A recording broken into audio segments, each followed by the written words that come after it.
I'm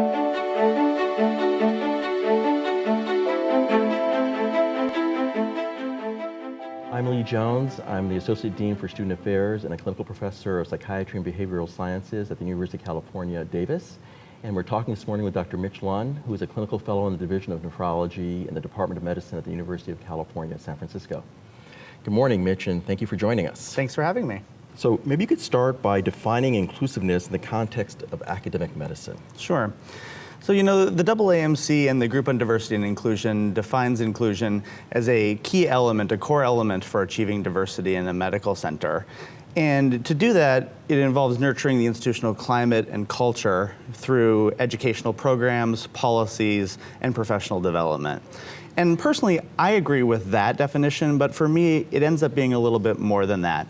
It ends up being something that should also include not just being tolerant of another group, but actually working to incorporate them into every aspect and become connected and committed to that group in the culture of academic medicine and in that particular academic medical center. So you really use the word inclusive. Right. To mean completely inclusive. Completely inclusive, right. That group of people needs to really be intertwined and connected and feel really committed and a integral part of that institution. Okay. What is the role of an inclusive institutional climate in academic medicine? So I think for inclusivity and in academic medicine, and even specifically within the LGBT and DSD affected populations, there's really a few main components of inclusion and how that academic medical center can do that. And part of that first is to educate.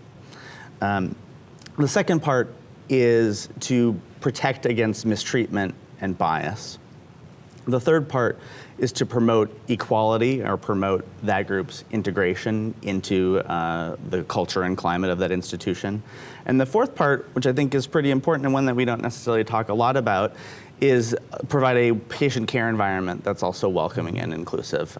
We do this all for our patients in the end, and I think that's an important aspect that needs to be involved. For those four parts to happen, you really also need an institutional commitment and leadership to making that happen. And that really needs to come from high level and also really include a fair amount of funding and other institutional support mechanisms to make those first four parts actually happen. Mm-hmm. So it's, again, a total plan. It needs to be complete. Okay. So what are the challenges in creating this inclusive institutional climate, specifically one that embraces LGBT and DSD affected individuals? So for LGBT and DSD affected populations, getting them integrated and included in an academic medicine culture has been a struggle for quite a while. And if we look at each of those four parts, I think it becomes a little bit easier to see why. If we look at educating our students, at educating our staff, our faculty, and even the people that deal with our patients every day, the employees of the medical center, we don't really know what to teach them. And that's, I think, a challenging part, is that there's not an available curriculum. There's not always willing and able faculty members at every institution. And creating a curriculum from scratch, as we all know, is challenging and a large burden. So I think that that's one large challenge. And we know from studies that we don't necessarily know what to teach, and that medical schools necessarily don't do a great job at teaching lots of the topics related to LGBT and DSD affected populations. With mistreatment, medical schools have non-discrimination policies, and most of them across the country are related to sexual orientation and gender identity, have those two protections in it. But I think the challenge is that to really ensure that if somebody comes forward with a complaint of discrimination or bias, that they're really protected. Mm-hmm. The LGBT and DSD communities for a long time have been discriminated against, and medicine and academic medicine is one of those places where discrimination was at the forefront for those populations. And so having a true sense of protection is a continual challenge. And for students and trainees, protection from retaliation after reporting that is another important aspect. In promoting equality, I think that one strategy, or what we talk about frequently, is that same-sex couples have the same benefits as opposite-sex couples, is one large way to promote equality, and that requires a lot of money. And so I think that's one of the larger challenges there. And then for a welcoming patient care environment, that's for lots of our academic medical centers, that's thousands of employees that need training to properly interact with those patients in a culturally appropriate and culturally humble way. And you can imagine a transgender individual who has not yet changed her name presents to a registration at a clinic with an ID that still has a typical male name. Right. And making sure that that employee handles that situation appropriately and does it in a way that protects her confidentiality as there's a line of people behind her checking in at that clinic. So I think those are a few of the challenges. There are many, but those are some of the large ones that I see. Very helpful. Can you provide examples of challenges at your own institution? Sure. So aside from that last one that I gave, I think with educating students, the largest part is really finding faculty that are willing to do it. Fortunately, throughout the course of my training, I've been at many different institutions and have seen ways that some institutions do it better than others. And so looking at educating students, having a right curriculum, and so I think that's always a continual challenge there.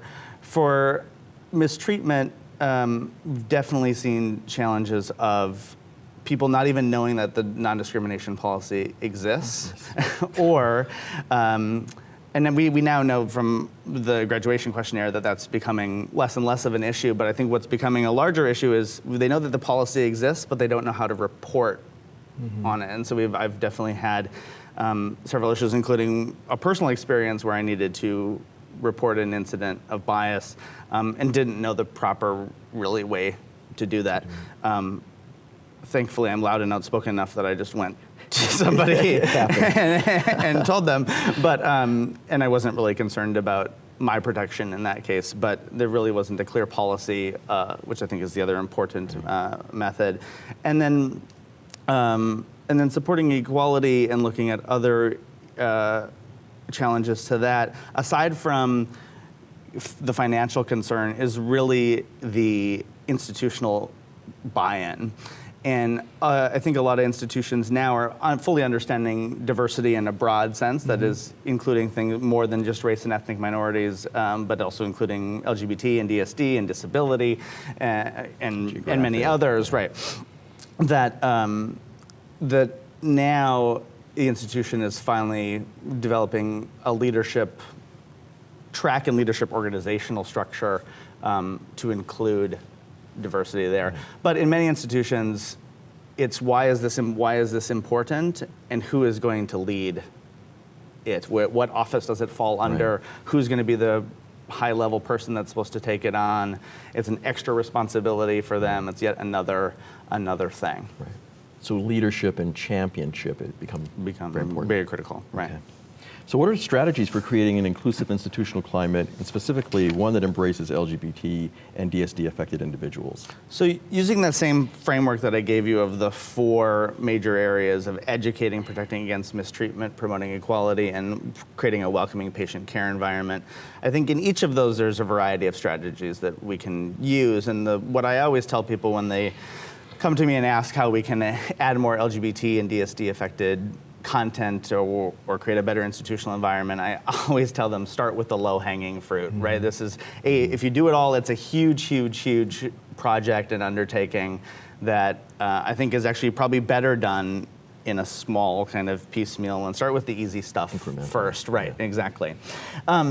So from an educating students and educating really not just the students, but faculty and staff and employees and trainees, I think don't reinvent the wheel. And I think the easiest place to start in our institutions is actually a group of dedicated, committed, passionate students. They're frequently ones who come up and say, we need more content, we want to learn about this, how can we actually make this happen, right?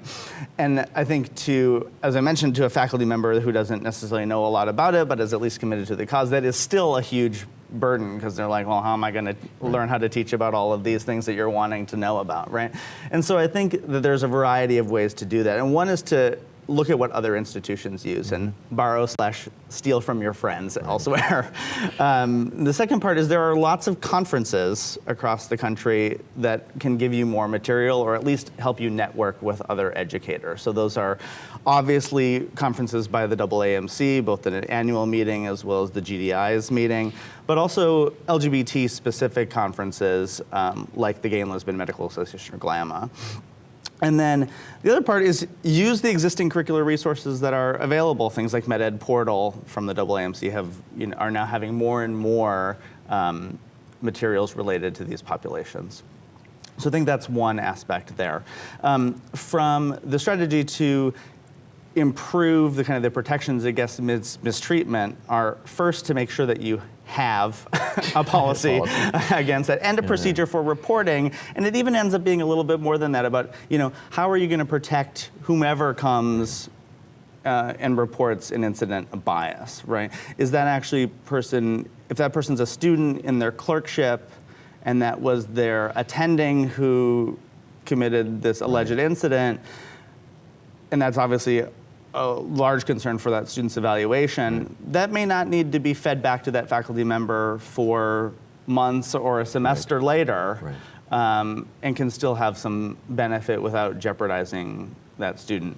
There are, of course, times where that student needs to be effectively removed from that rotation and put somewhere else, right? So it's really about safety, both immediately and long term. Right.